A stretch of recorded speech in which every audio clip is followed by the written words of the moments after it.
দক্ষিণ রাউজানের নোয়াপাড়া ইউনিয়নের সামিদারকোয়ান গ্রামে শত বছর পুরনো এক আউলিয়ার মাজার রয়েছে, যার নাম হজরত আজিম ফকির রহমতুল্লাহ আলাই। 27শে ফেব্রুয়ারি রোজ বৃহস্পতিবার মাজার প্রাঙ্গণে এই আউলিয়ার উরস শরীফ অনুষ্ঠিত হয়েছে। উরস উপলক্ষে বিগত কয়েক বছর ধরে আমরা মাজার সাজানোর কাজ করে আসছি। মাজার সাজানোর জন্য উরসের আগের দিন ভোরে চট্টগ্রামের চেরাগি পাহাড় থেকে আমরা ফুল কিনতে যাই। সকালবেলা ফুল কেনা শেষে ফুলগুলো সতেজ রাখার জন্য ছায়াযুক্ত জায়গায় রেখে দেওয়া হয়।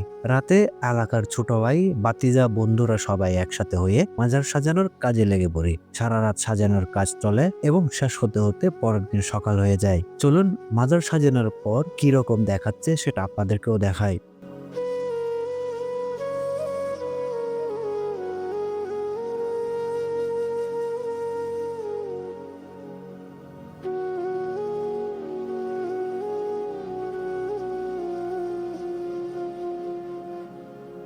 মুরব্বীদের কাছে পাওয়া তথ্য মতে শুরুতে এখনকার মতো এই মাজারের কোনো দালান ছিল না। মাজারটি খোলা জায়গায় ছিল।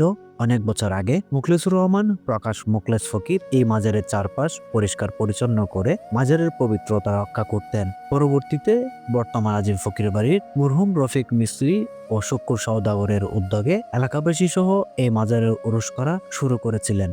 দীর্ঘ কয়েক বছর এই মাজারের ওরস এই দুই ভাইয়ের তত্ত্বাবধানে করা হলেও একসময় এলাকাবাসীর উদ্যোগে মাজারের কমিটি গঠন করা হয়। সেই থেকে এই মাজারের ওরস মাজার কমিটি দ্বারা পরিচালিত হয়ে আসছে।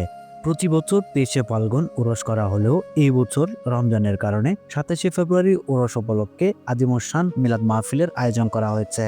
উক্ত আজিমুসান মিলাদ মাহফিলে উপস্থিত ছিলেন আজিজিয়া তাহরিয়া সুন্নিয়া মাদ্রাসার প্রতিষ্ঠাতা হযরতুল আলহাজ আল্লামা কাজী মাহমুদুল হক আল কাদেরী, সামিদারকোয়ান কেন্দ্রীয় জামে মসজিদের খতিব হযরত মাওলানা রাজাউল করিম আল কাদেরী মাদ্দাজিল্লাহুল আলী, সামিদারকোয়ান কেন্দ্রীয় জামে মসজিদের পেশ ইমাম হাফেজ মোহাম্মদ মঞ্জুরুল ইসলাম সহ আরো অনেক উলামায়ে কেরাম।